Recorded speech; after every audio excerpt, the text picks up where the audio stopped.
How are they looking this year? Growing. They're Growing. alive.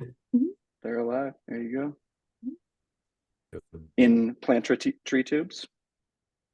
Yep. Mhm. Mhm. Yeah. 8 of them are, 2 are just in wire. Okay. I planted them in kind of holes in the woods, holes in the overstory in the canopy. So we'll see. Cool. They're still And they alive. just got about 3 inches of rain in the past 24 hours. Yeah, 2.5, 3. Yeah. Finally. It's a little overdue. All right. Well, what do you think, Bug and Noah? Should we give folks 2 more minutes to arrive? We're at about half of our registration.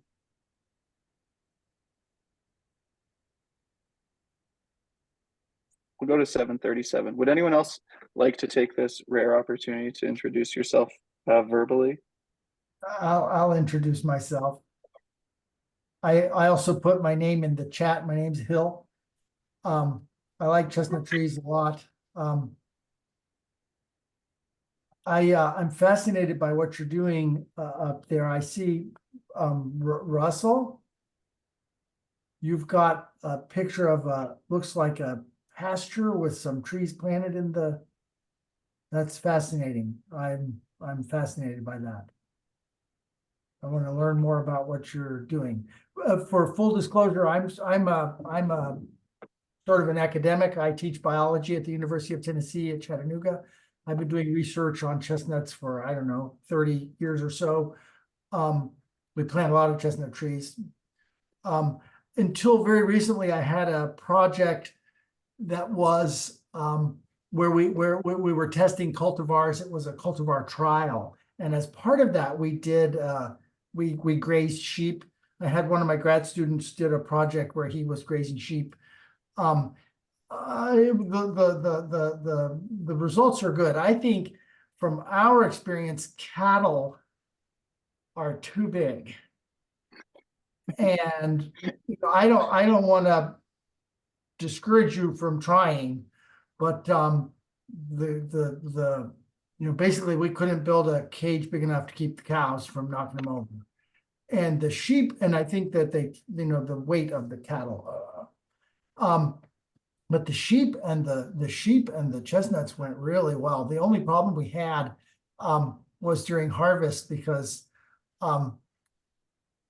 we were picking by hand, and they would come over and stick their head in the bucket, and I had to have a hand-to-hand combat with those sheep. It was like, those are my chestnuts, and it was like, we would jump in the truck and drive to the other end of the orchard, and they would stampede because they knew that we were going to shake the trees. As soon as we shook the trees, the nuts came down. They were like, so it was just like, you got to get the sheep out before harvest, of course.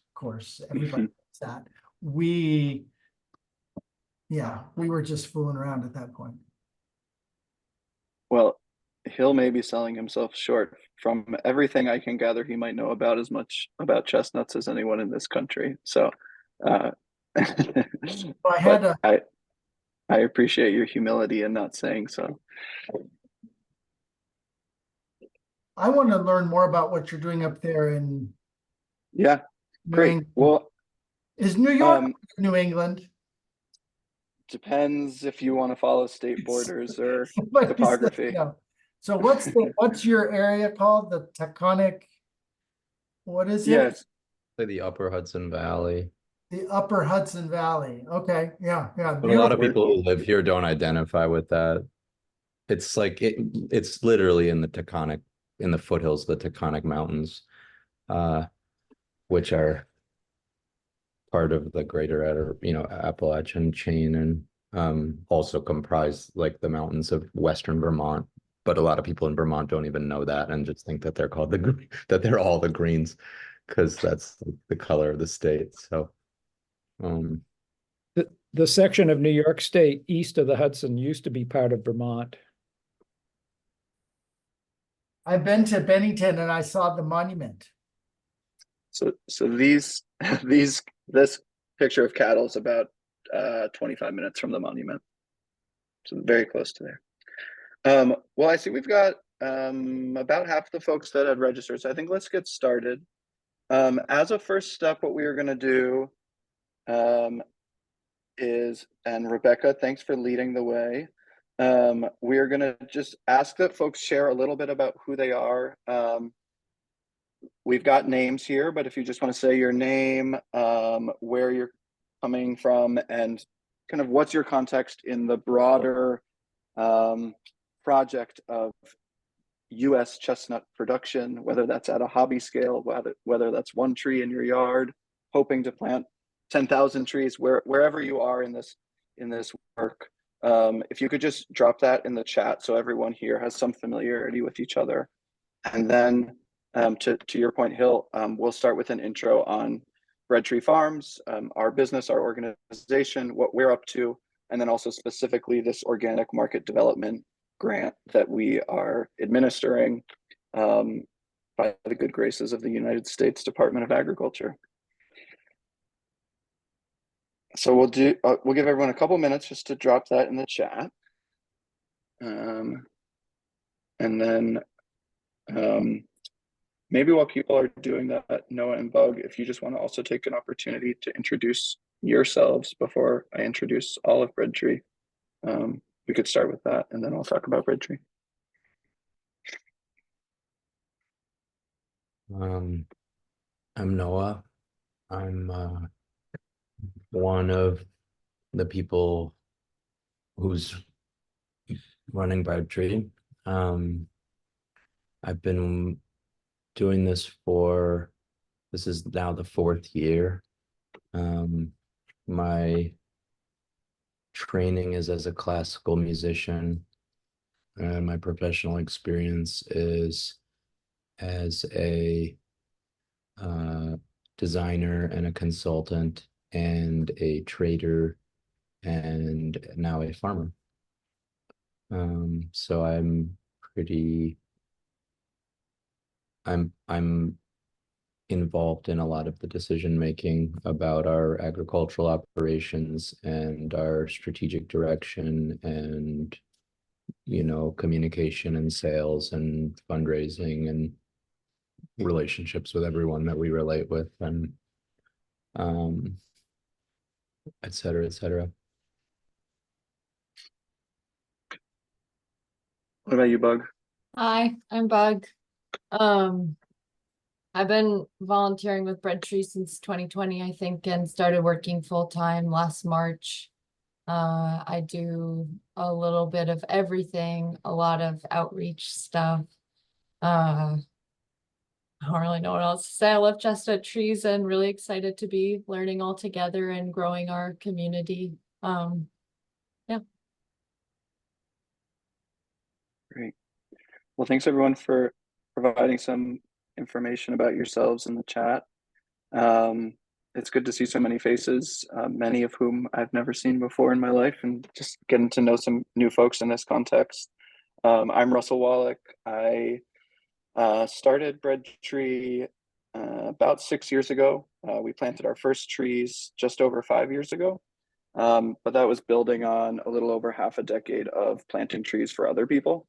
And really why Bread Tree exists is we were deeply inspired by the roughly 4,000 acres of productive chestnuts in the US and kind of what they represented in terms of the potential of what could be happening largely across the Eastern US in terms of organic chestnut production and organic chestnut agroforestry. So the integration of tree systems with other cropping systems, whether that's cattle and silvopasture or sheep and silvopasture, or some of the more creative ideas that our team is excited to work on, like planting many different species of trees integrated with each other in kind of tree alley intercropping systems.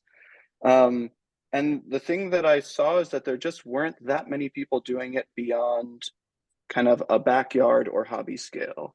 And I was quite honestly quite disappointed with the effects of planting trees for other people and then walking away after you've established an orchard and being disappointed by their ability or availability or willingness to manage those as a working agricultural system. And so starting around 2016, I was someone who knew how to plant trees and knew how to take care of trees and who did not have much cash, and tried to figure out how I could start a farming business in which I would spend a bunch of money and then not make money for at best 5 years. So I went around the region trying to find a landowner who wanted to do what we refer to as a revenue share lease. So most agricultural leases in the US, you pay an upfront fee or you pay a fee for usage of land on an annual basis. I went around and said, what if I don't pay you? But we have shared risk, and I invest a lot of money to improve your landscape, to create a permanent cropping system, and you get to share in the revenues from that cropping system over the 30-year term of our lease. We found one farming duo who was excited to do that, and that was in April 2019, and we turned that around into an 8-acre, 30-year agreement with Brad and Liz at Otter Creek Farm in Johnsonville, New York, and planted about 700 trees that spring that I had been babying in a friend's yard as kind of a temporary nursery solution. So I guess how Bread Tree started is it was kind of, how do we possibly make this happen at a bigger scale than it's happening was the question. And we kind of bootstrapped that. And since then, we've had the privilege of having a lot of folks come out and do community planting days, both on a volunteer basis and on a cash part-time basis. A number of those folks are on this call. Elodie has helped plant many trees. Shane has been to some of our plantings. Dana has helped plant trees. John was just at a community event a month ago. Robbie and Bliss were at a planting last fall. And so really over the past 5 years, Bread Tree has been building a business really in 2 ways, or 3 ways, I'd say. Working our butts off and being really creative about how we finance this work. Finding investors who have a long-term vision. We have sold significant equity in our business to be able to do what we're doing, and have done so largely using pretty sophisticated financial modeling, basically going and finding every possible data point we can on cost structures for managing orchards, but also yield curves for different genetics, and trying to come up with a model that we believe in for what the first 30 years of a chestnut orchard might look like. And then really most importantly, as I've already stated, but the third piece has been that this has been really community driven. At every step of the way, we've asked kind of, how do we make this project involve more people? How does this project benefit from the fact that there are truly hundreds of young farmers in our region who want more opportunities in agroforestry and tree crops, and just are not presented with opportunities that work for them, that create a livelihood, that give them long-term land tenure. And so we've kind of, as one of the folks on our team who's now a full-time employee once said to me, it's like, oh, Russell and Noah, you guys kind of tried to create jobs for other people that you wish someone could have offered you 5 years ago. Isn't that what you did? And I think that really is kind of the spirit of our business, is to basically build the business that we would have loved to be a part of if we could have been hired by it 5 years ago, and to also run it in that same way, not just as the people who have a large percentage of ownership, but as employees and as the people doing the work as well. So to wrap up that summary of what Bread Tree is, today we manage about 600 acres. About 550 of that is under ownership, so meaning our LLC owns that land. About 250 acres of the total was either corn, soy, or hay at some point in the past 5 years, all conventionally managed, and it is all either now certified organic or is in its first, second, or third year in its transition to certified organic, and is planted in predominantly chestnut and hickory as kind of the canopy species, and with the intention of managing all of that acreage as silvopasture. Today, about 20 of those acres, what you can see behind me, is managed in beef cattle silvopasture. The majority of the remaining acreage, our intention is to begin managing under sheep silvopasture next year, to your point, Hill. And of that 600 acres, as I said, about 550 of that is owned. A small portion of that is actually under what we call a service agreement, meaning a landowner has hired us on a 5-year contract. So what we said is, if people are going to pay us to plant trees, they need to pay us for a minimum of 5 years so that we can manage those trees until they are largely self-sustaining. They will continue to need management, but to get them through that establishment phase, to walk away with trees that are 15 to 18 feet tall, that are starting to produce chestnuts, and really leave people with a working system.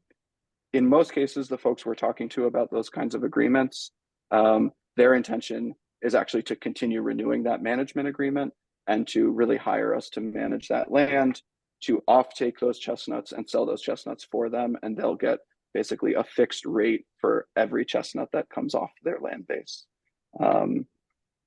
And then the third way that we work with folks is under a lease. So like I said, we started on a 30-year lease on Otter Creek Farm. That's about 20 acres. The major challenge with us and leases is we have a lot of interest from folks in Washington County, New York predominantly. We don't have the capital to plant more trees if someone isn't paying us to plant trees right now. Really, until more of our trees come into production and are generating cash flow from the agricultural yields, we can't really afford to plant more trees unless someone else is covering the costs. So a lease today is not really an option for our business. Also, frankly, we have plenty on our plates, so we need to just be very open about if we want to plant more acres and how much does our team need to grow. We are a 6-person full-time team, and I think by all accounts, what we've learned from this year is that we'll probably be more than a 6-person full-time team next year, based on how hard we're all working and probably needing some more support. Happy to answer a few questions about that before we introduce the organic market development grant that has us all on this call and talking about processing chestnuts. I have a quick question. Sorry, Russell. Are these numbers, I was trying to take notes here, are these available like as like you have an annual report or a doc? Is this kind of stuff that I could download and study? We could share some materials. We have an annual report that we wrote for our investors. We tend to be a very transparent company. I'd need to reread it to know if it's something we're willing to send to everyone. But I'm happy to answer any question. But yeah, we can send a follow-up email that generally gives an overview of everything I just discussed. Just fascinated by the structure of the company, managing orchards, planting trees, owning some of the land yourselves, renting some of the land. Yeah, fascinating. Yeah, it's a bit of a blend. I think the main distinction I would draw between us and some of the other entities planting a lot of trees in chestnut agroforestry systems right now is that we're a farm. At the end of the day, our business model is to grow trees that produce food and sell that food. We're not trying to build a service business where our goal is to plant as many trees as possible and be paid for the planting of those trees. We are doing that with community members who are excited about this work, but we have no intention of being a national business. We're very hyper local focused in a couple of counties in New York and really building a farming business in that place. Like I said, we're happy to share the many mistakes we've made and the learnings we've had in just our short 5 years. We see this all as in service to a larger project that is beyond our business. Any other questions on that intro, or should we get into the reason we're all here, the processing discussion? Okay, well, last May, we saw an announcement from the USDA that they were launching a new program called the Organic Market Development Program. This is under the Agricultural Marketing Service. And what they were advertising is that they were looking for generally producer-led projects or farmer-led projects that were focused on commodities, aka food, that is underproduced in the US in an organic context.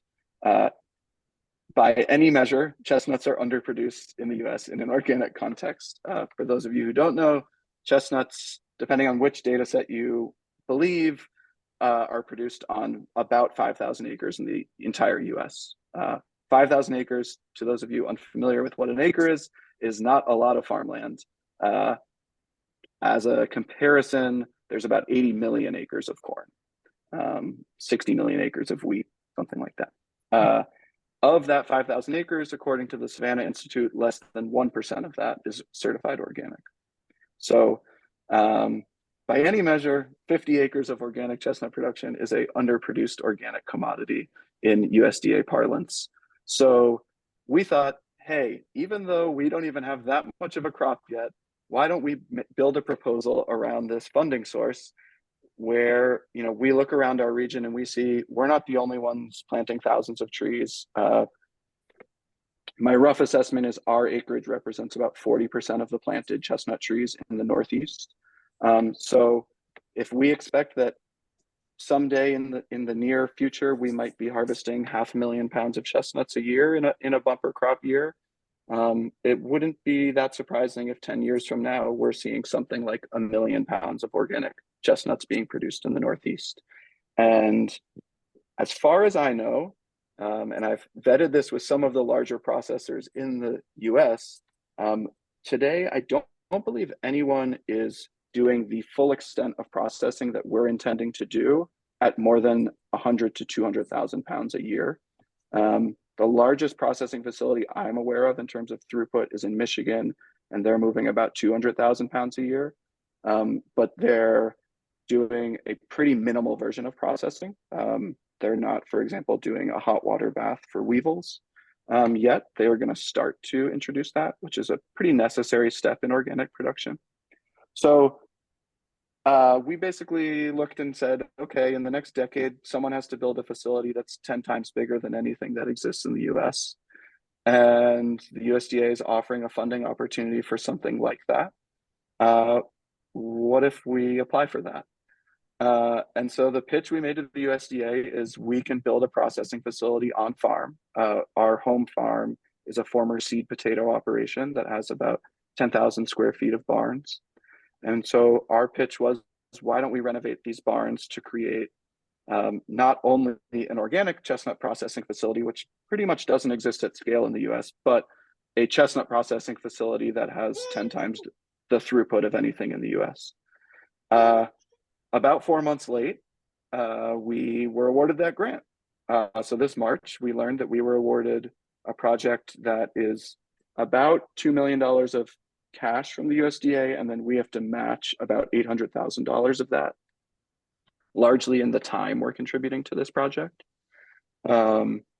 Just so everyone on here is clear, that doesn't mean any of us got a $2 million check. That means we have to spend $2 million and then ask the USDA to reimburse us on some reasonable timeline. So it's not like we got all that much richer. We basically just signed up for a lot more work. And so why don't I pause for questions, and then I can kind of get into the timeline of what we actually applied to do with that funding. Any questions on why we did that or what we were awarded or anything like that? I don't want to dominate the discussion, but I've got a lot of questions. I imagine you visited the Michigan cooperative, the Michigan plant there. Yeah. And you saw. Well, that's a great question to pivot to the timeline of this project. So we have not done any site visits yet, aside from what I personally had done before starting Bread Tree.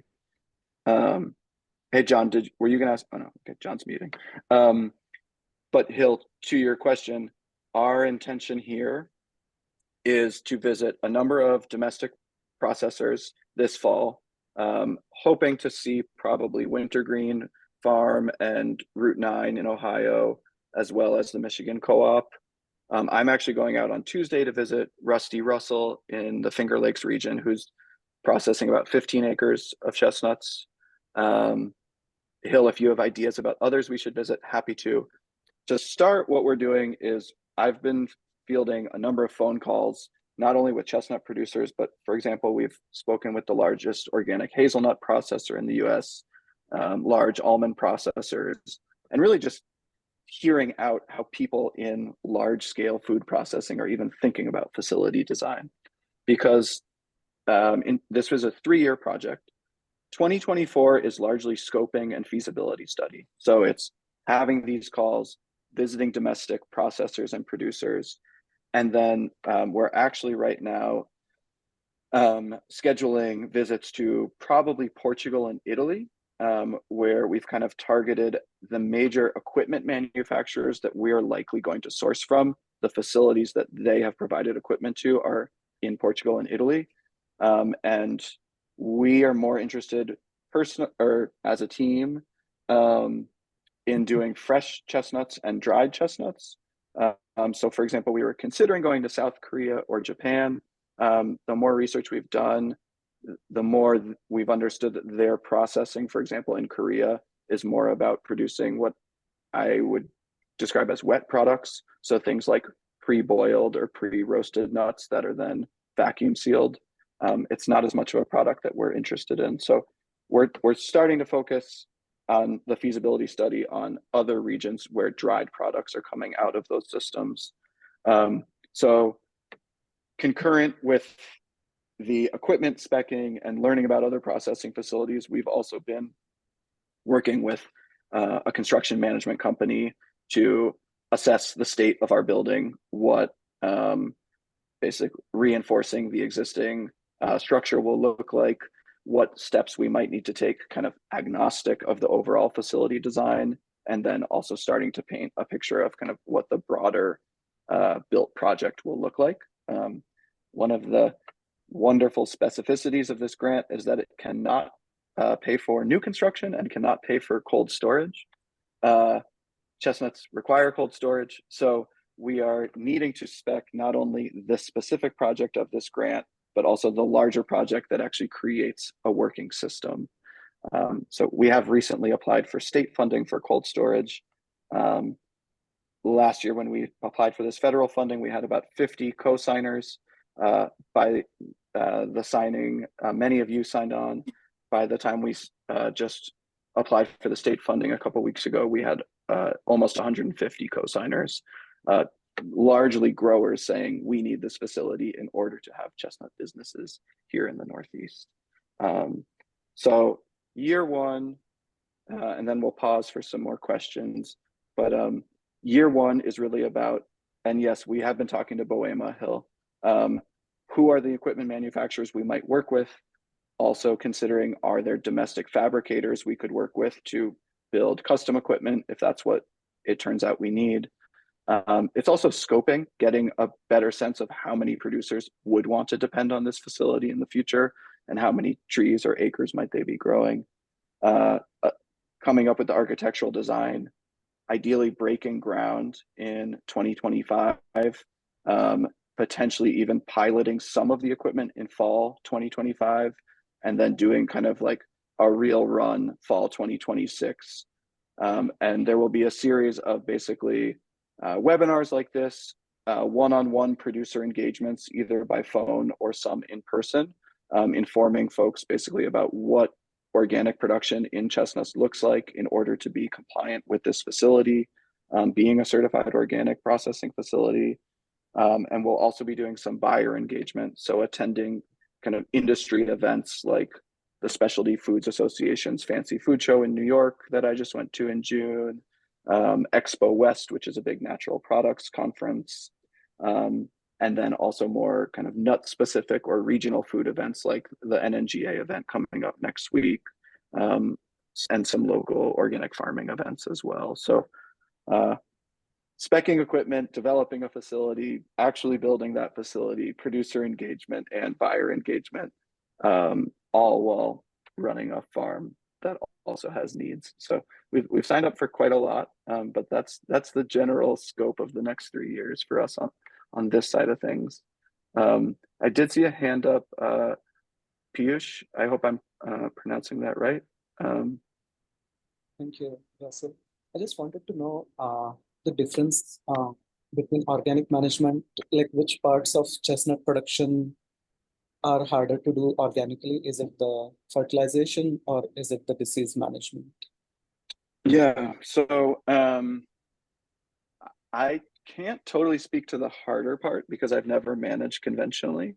But from my experience, the vegetation management is probably the most laborious component of our early establishment period. So there are a number of ways to do that. We've kind of moved on from hoeing. We did hoe thousands of trees, meaning like a 2 to 3 foot diameter around those trees to reduce grass competition.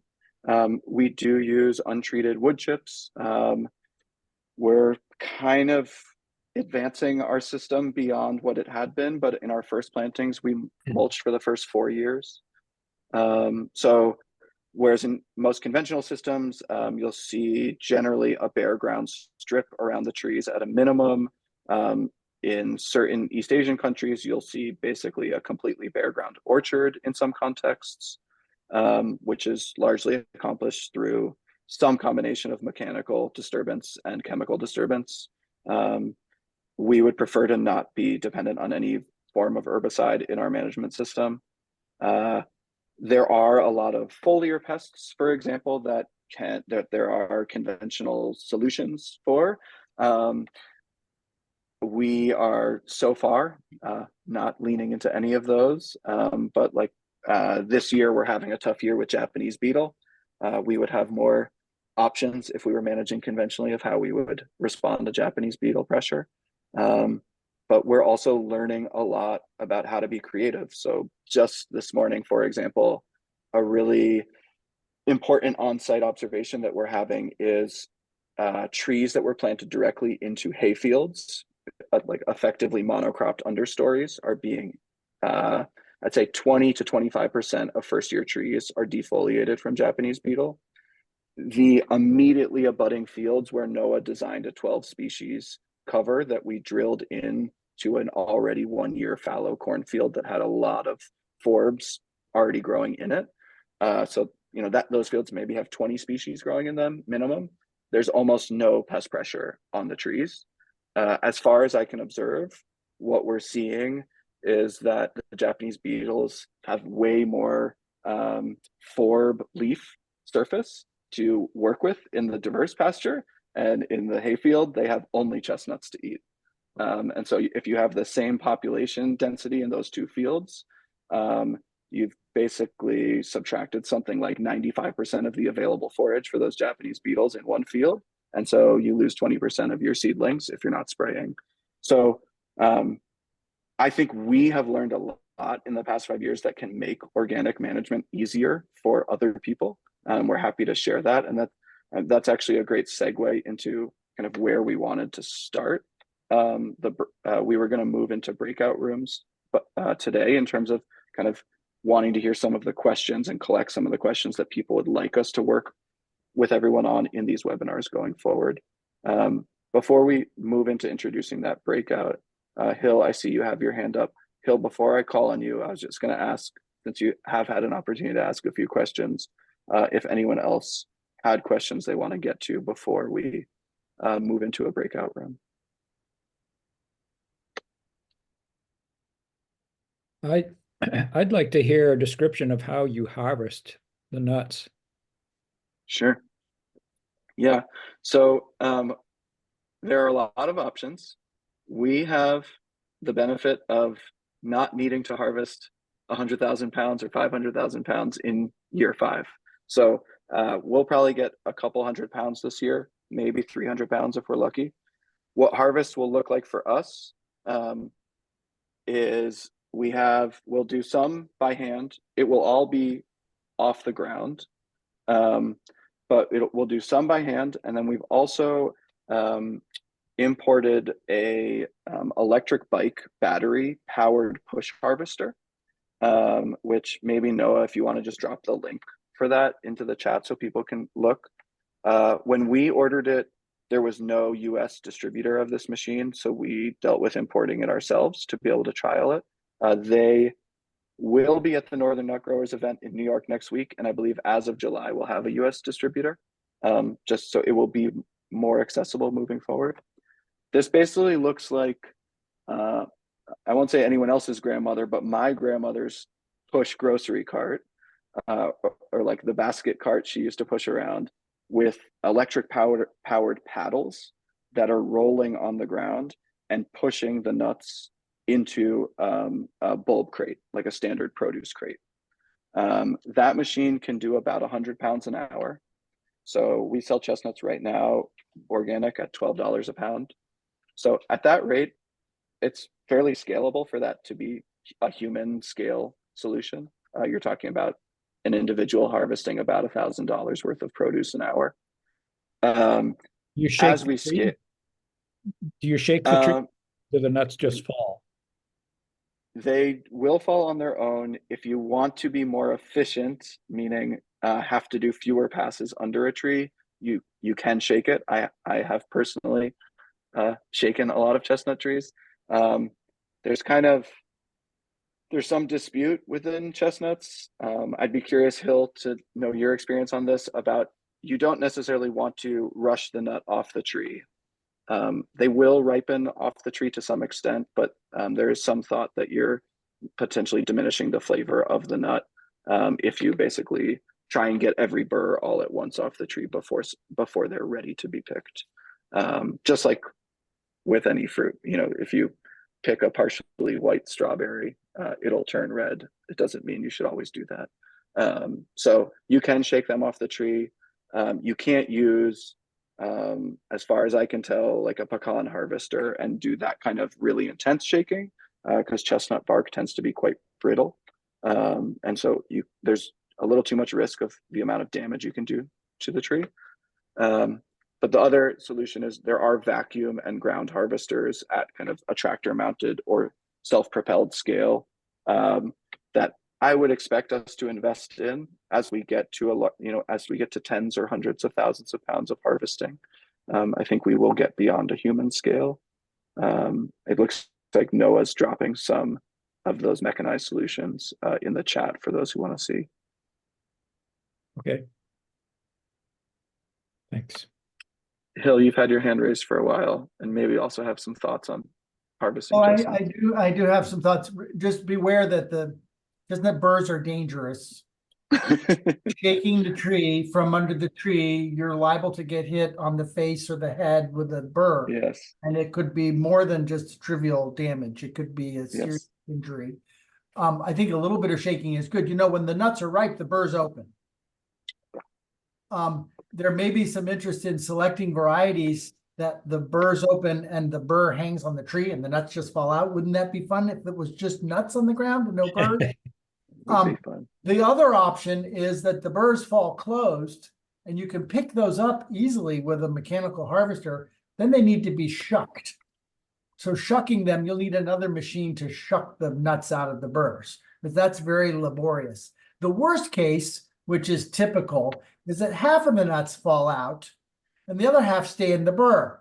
So on the ground, you've got nuts out and some in the burr. And so you got to pick them up anyway, and then you still have to shuck them out. So that's kind of a hassle, and maybe depending on the kind of nut you've planted, you'll luck out and get the more of them that fall free. So a little bit of shaking is good. The question I had for you, Russell, and the rest of you at Bread Tree is, have you got any like academic support, or have you got an academic, is there any university interest in this? For instance, you described the difference in pests in the hay, the straw, versus the deliberately seeded pasture. That sounds like a fantastic project for a grad student thesis project. There's a thesis project right there. I agree. Going to grad students. Every opportunity I get to speak to folks who are either suggesting projects to grad students or are looking for their next, SARE grant opportunity or research grant opportunity, we basically say open door policy. I mean, I am actively talking to people where I just say listen, we're doing 10 things that everyone says there isn't enough information, enough data on. We, as a for-profit farm, can quite honestly not afford to collect the kind of data we would need to do peer-reviewed publications, but we're seeing it happen and we're learning from it. And we would basically, anyone who wants to actually do the research to the extent that the Academy will acknowledge its existence, we are happy to have them on our farm. Right now, Skidmore is doing some soil sampling for us. They're about 35 minutes away. Their forestry department is interested in potentially doing some of the like allometric measurement to look at tree growth. So there are things like that. I spoke with one woman at University of Massachusetts who's looking is focused on soil microbial life, and she's interested in looking at some of the work we're doing, for example, on mycorrhizal inoculation using native forest soils when we're planting trees, and also kind of comparing inoculation between commercial mycorrhizal inoculants, native forest soil as an inoculant, and also comparing bare root trees to direct seeded trees, because we're also starting to do trials with direct seeding trees in the context that they'll grow in, to see if that makes a difference on their vitality. So there's all these things that we are trialing as like farm experimentation and farm learning, and it hasn't, we just don't quite have the time or funding to make it a research project, but we're happy for someone else to do it on our land. Yeah, Elodie? Well, I was just wondering if that could be a good segue to share about what I'm working on, or if you had a specific moment you wanted me to share. I think that can be a great segue. I was either thinking kind of in this pre-breakout period or at the end, so you could have a call to action about whenever your next call is. But why don't you just go for it? Okay. Well, first I want to apologize for my poor Zoom etiquette of walking back and forth across my video. I'm making hummus right now. For those, I see some familiar faces. Hill, it's great to meet you virtually. I appreciate you coming here. So my name is Elodie, and I'm currently working on a SARE-funded project that's research in a different vein, meaning it's not research from an academic sense, but I am currently collecting a lot of different information around the experiences of chestnut farmers, really all over the eastern US, but with a focus on information that's helpful for the Northeast. But it's essentially what it's being called at the moment is a guidebook for chestnut growers in the Northeast. I don't know if the final format will be a book per se, but it's a lot of information collected through interviews with farmers, site visits, people that I've known in the industry over the years, and also just whatever information that's scattered about in the internet. So it's a lot of facilitation of information similar to this, but more, just a lot more information to help growers out. So if that's something that you're interested in connecting with me about, I can put my email in the chat, and happy to take any questions if anyone has questions about that.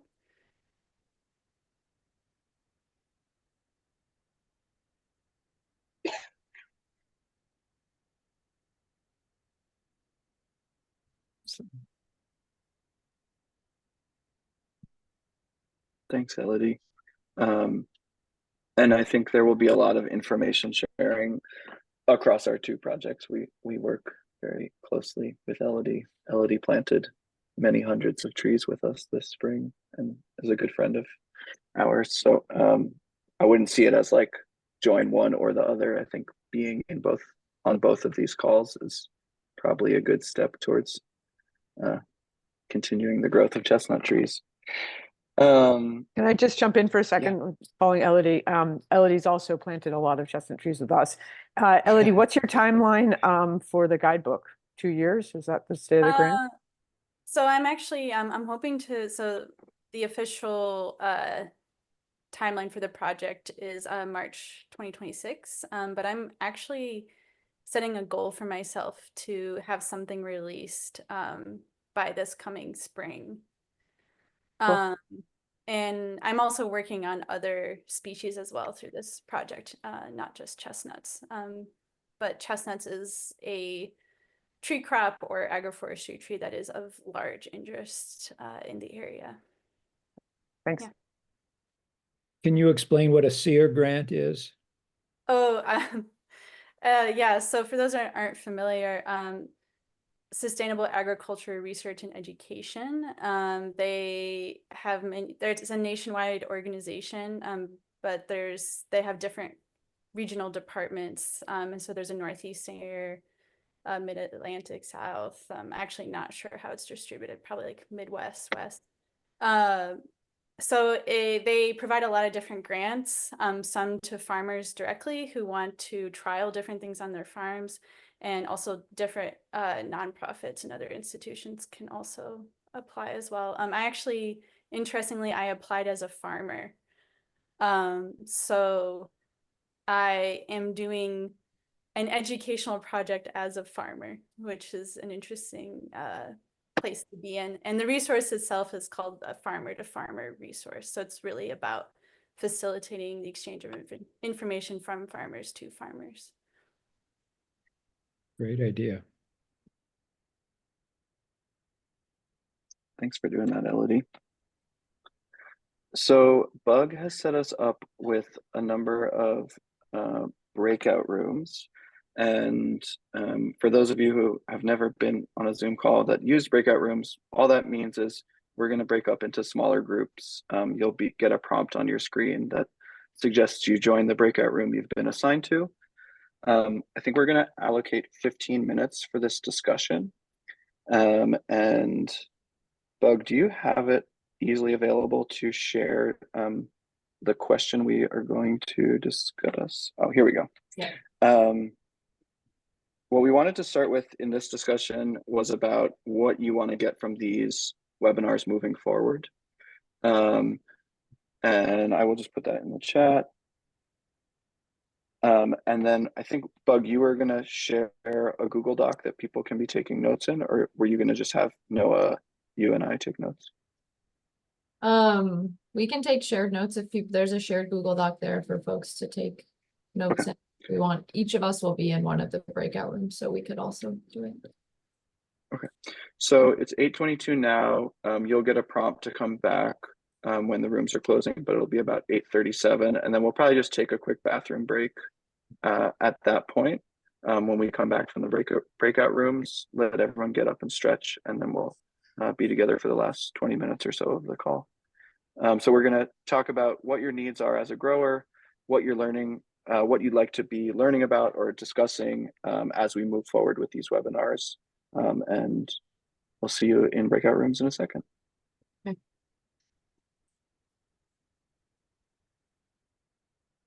Are you good? Oh, there we go. Okay.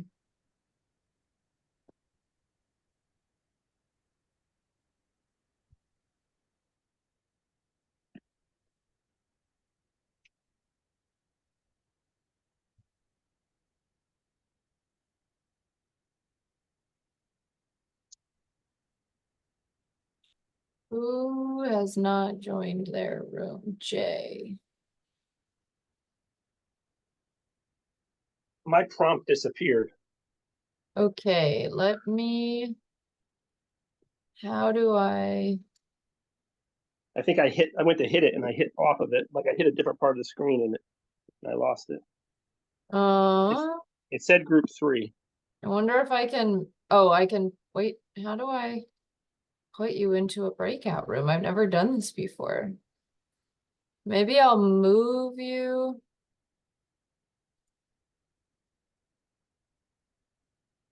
I don't want to move you to a different room, but maybe I'll just move you to room 2 and then I'll move you back to room 3. Did you get any notification? Yep, it reappeared. Room Okay. 3, it says room 3. Okay, see ya. All right, thanks.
Oh, it's just us back in the main room.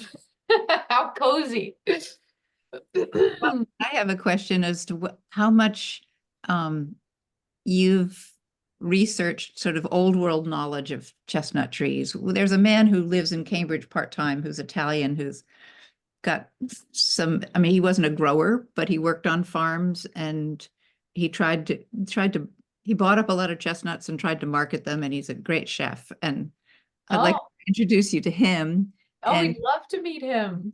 I wonder if I mean, there just must be so much knowledge. Yeah, there's a lot. Yeah, as you know, like every single temperate region that can grow, like the whole temperate band has culture around chestnuts. So there's tons and tons of resources out there. Not Yeah. all of them are language accessible to us, but yeah, it's kind of endless. Yeah. We'll introduce you. That'd be great.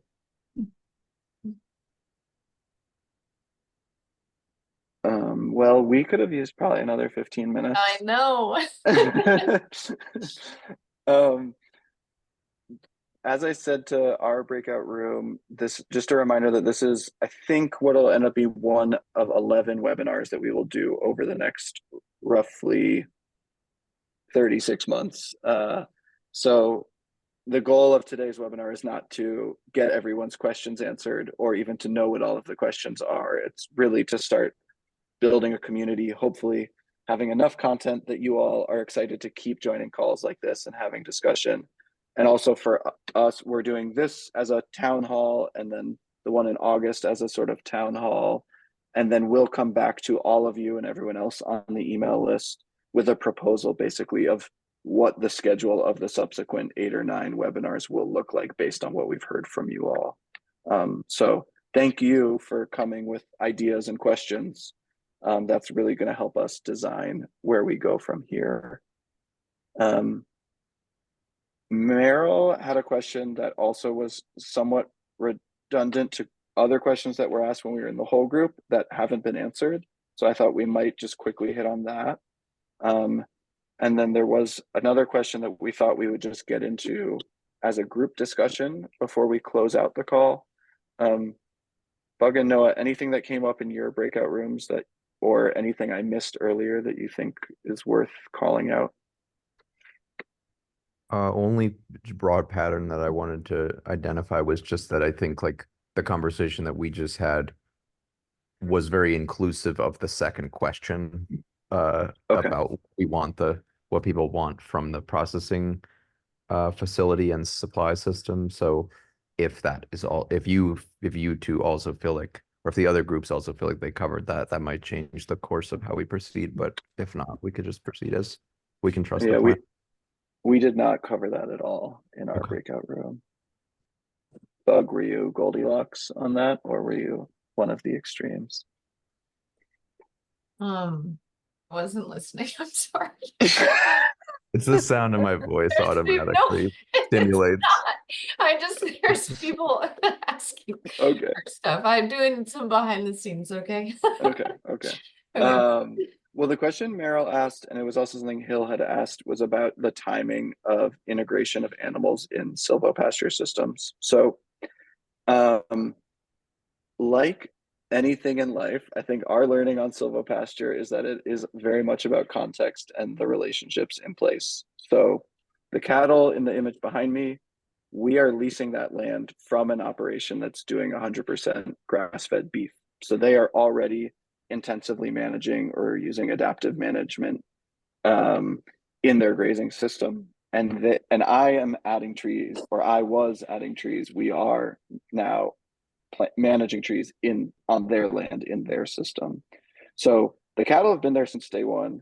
Every year the cattle have grazed this orchard. So it's had at least one and usually 2 passes by a roughly 50 head herd of cattle every year.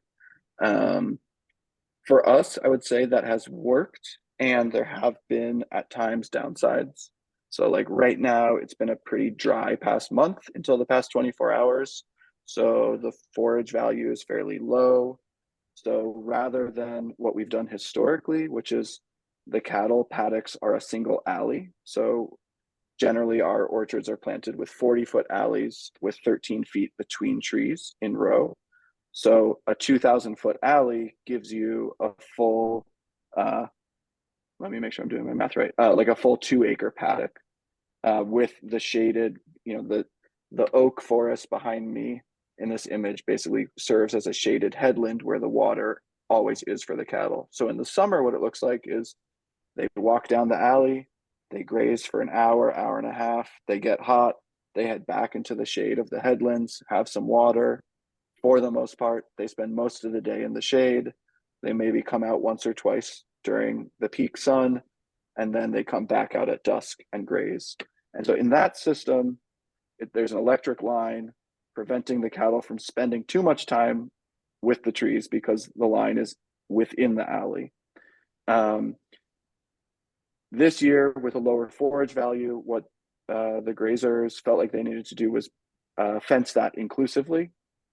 And so we had, 2 or 3 rows of trees that basically had cattle within them for a day at a time, or some of the movements were even half-day movements. What that ended up meaning is basically anything that we hadn't pre-pruned lateral branches at 6 feet, or where a windstorm in the past few days had knocked a tube a little bit over and the cattle could browse it, it got browsed. In our context, that's not such a big deal. Our trees are triple planted, meaning we expect to cull them over the course of the first 10 years, pretty much. So we have trees basically already starting to touch canopy in their 6th leaf. So having a few get browsed, meaning get eaten down to 5 or 6 feet, have a branch broken off, is not ideal, but in the grand scheme of improved nutrient cycling and reduced mowing, we're kind of willing to assume that level of risk. If we were buying really high value grafted trees that cost us $100 a tree, and we were planting one every 50 feet and we were losing 10% of our trees, that would be a much bigger deal.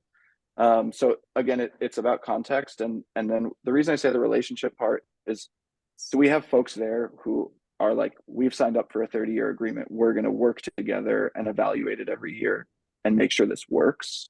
We've also had a scenario where we brought in a shepherd who had 200 sheep, and after 2 days being on site at another orchard, he said, this doesn't work for my business. His entire business is predicated on only having to do 1 move a day. As soon as he gives that up and does 2 moves a day, it becomes inefficient in a way that doesn't work. So what we're moving towards is having grazing be an in-house operation. So we are expecting to have a full-time team member focused on grazing on our own land next year, and starting with a small sheep herd.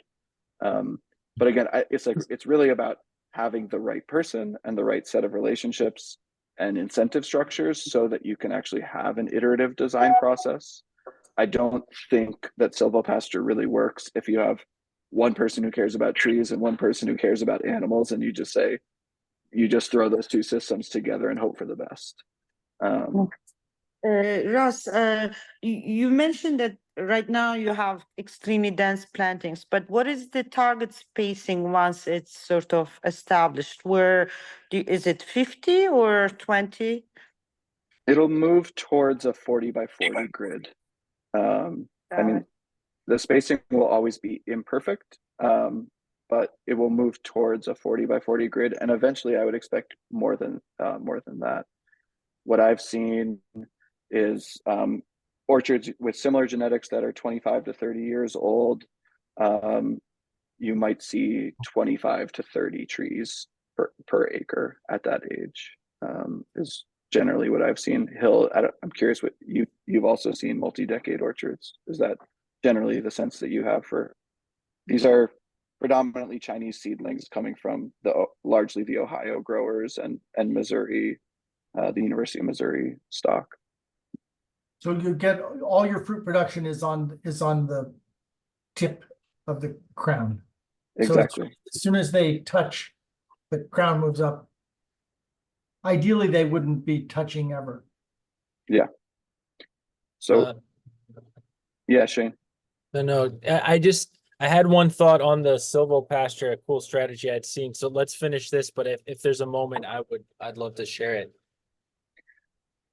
Yeah, I think what we might want to consider is having an entire webinar that's just about silvopasture, is what I'm hearing just from the questions that have come up. So Shane, if it's okay, could we leave it for when we 100%. have that webinar? Yeah. Shane also has great experience working in establishing silvopasture systems, as I'm sure others do on this call.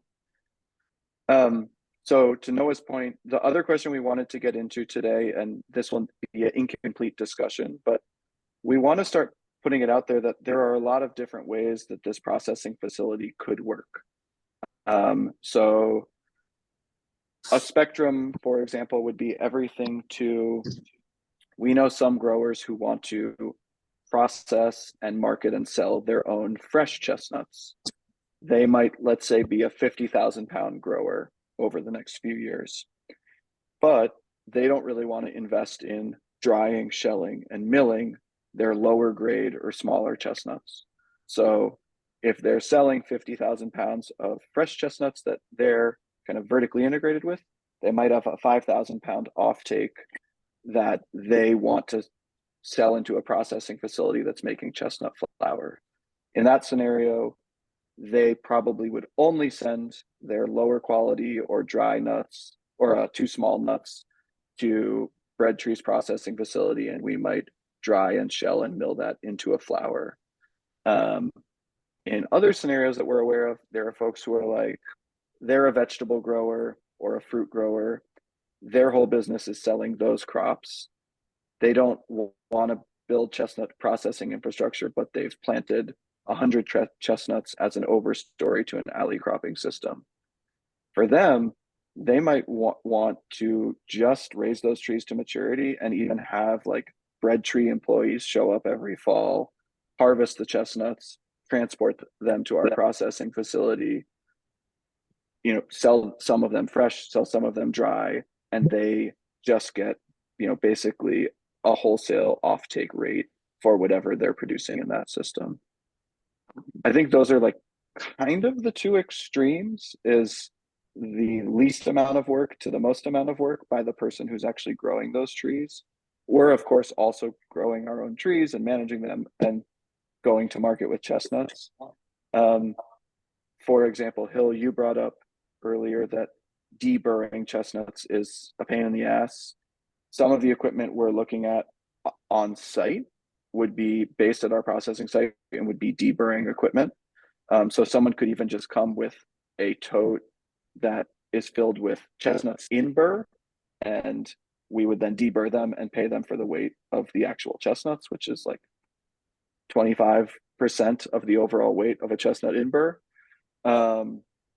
We also have imagined scenarios where we have a mobile deburring machine that's going around and doing that on farm, so we're not having the inefficiency of transporting chestnut burrs to our facility from 2 or 3 hours away.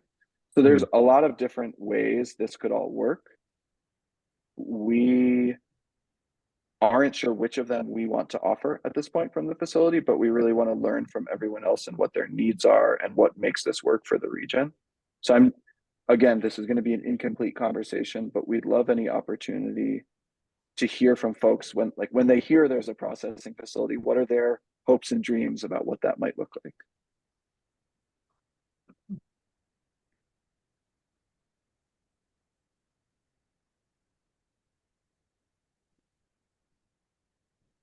Are we doing this in rooms or right here? No, I think given the amount of time we have left, we'll just do it open discussion here. Also, if anyone wants to ask clarifying questions about what I just said, I'm aware that I'm talking quite fast and happy to slow down. I can share, you know, what I would love to see. You know, just from my perspective, is that sort of the question? Like, well, yeah, you know, I mean, in my scenario, which may be unique, like I will probably in the long run live fairly far from where my trees are. And so I'd probably be interested in about as full service as it gets. minus the actual sort of like, I mean, probably like starting at harvest, like I'd probably figure out how to do most of the pruning and vegetation management and stuff. But I mean, I guess I would, I'd probably be open to hiring you guys to even come and like do the harvest and all that. I don't even know if that would work because of the burden that you guys will have, and I'm open to anything along the way. But I certainly would love to be able to use you guys and would prefer to not. I would prefer to build as little redundant equipment or processing stuff that isn't actually beneficial. Happy to invest in redundant equipment and infrastructure that is beneficial, but not just because I want to own it. I'd rather just have the resources used most efficiently. And obviously just, if we hired, whatever, we'd want fair compensation for you guys for anything we asked of you. Because I see it as just, it's an awesome service. You all have gone out on a big limb here and put in a lot of groundwork to create something that I think will enable the rest of us. Yeah. So Thanks, I Shane. could see it being on a spectrum, but like, I mean, on the one side of it could be like sort of, I could foresee a scenario where we hired you for almost anything you'd offer. And to be able to be in discussions for what did or didn't make sense along the way and what would make most sense for us to invest in versus year. I'd love to just have that process be a collaborative conversation.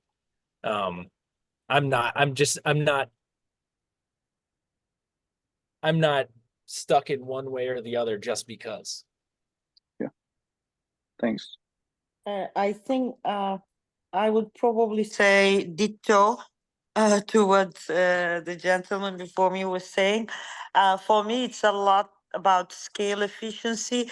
Obviously, if you are a small producer, you are not going to be investing in certain type of equipment. And I think what you guys offer in that sense is sort of sharing into that scale is immensely valuable for a small producer like me, hopefully.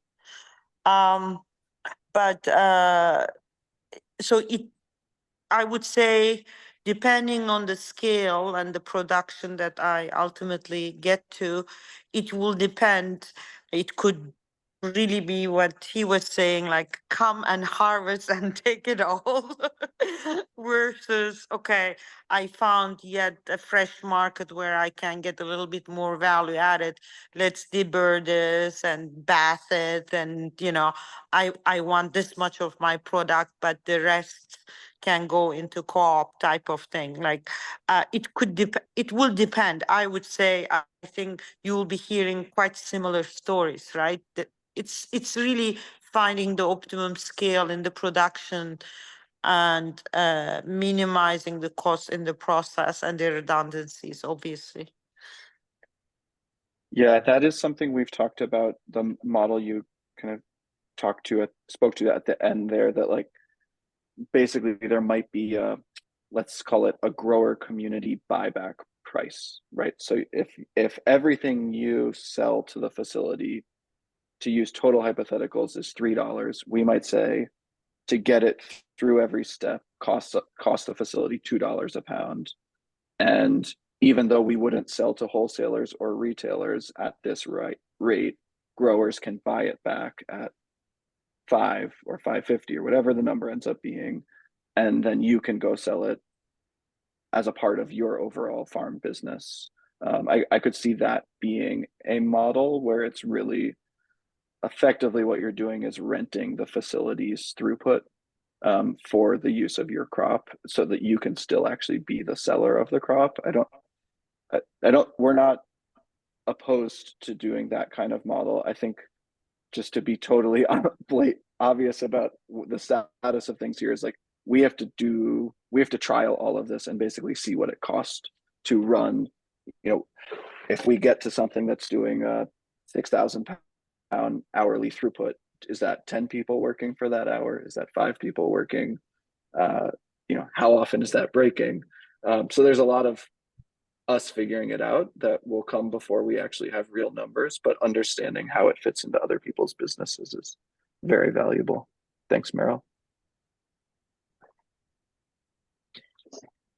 Add is like my from speaking to a lot of different chestnut farmers over the past few months, and I'm curious how it resonates with the rest of the group, but the majority of the growers that I've been able to connect with the majority of the growers that I connect with in the Northeast are usually small growers, often people who are like beginner farmers and people who kind of felt inspired and saw the value of chestnuts and saw the profitability of it in other areas, but haven't necessarily considered all the different ways that it could be harvested and processed. So I think like my impression is that people would just be open to something that was proposed to them that was easy, kind of like what Shane and Meryl have described. And I also to get other folks on board, like such as veggie farmers or people who are interested in implementing chestnuts within like alley crop systems. If the processing facility itself might also lend to the way things will be planted and developed in the future. So yeah, I'm just curious how that resonates with other people. Just that's what I've observed a lot of. She means by alley crop. I think that's kind of consistent with what I've envisioned and the impression that I've gotten from conversations with other growers is like right now I think we're learning as much as we can so that we can try to design a proposal of saying like here's a simple menu of options for how these relationships can be structured. And there probably will be like some iterative process to that of like designing a draft of that menu and then saying to some community of growers who are feeling interested and invested in participating in this system to say like, is that the right menu of options? Are there options here that aren't appealing? Are there options here that seem irrelevant? Are there options that you actually want that aren't on the menu? And refining it to the point where it is the menu that works for, you know, the kind of optimum menu for most growers. I think that's probably the process here. But what are the options on the menu we have to figure out? I do want to be respectful that we're past the time we said we'd use for the call tonight. I do think, Bliss, I think I heard you asking a question about alley cropping. Would it be helpful for someone to clarify what that means? Yeah. Sure. So alley cropping is when you are managing the area between the trees for another crop.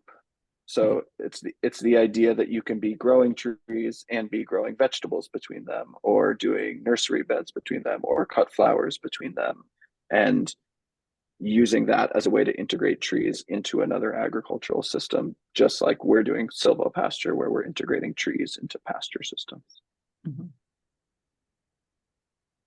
Yeah. So it will be one way that we expect there to be small scale adoption of chestnuts is for, you know, someone who's managing 2 or 5 or 10 acres of organic vegetable production to plant rows of chestnut trees adequately spaced so that they're not excessively shading that system, for example.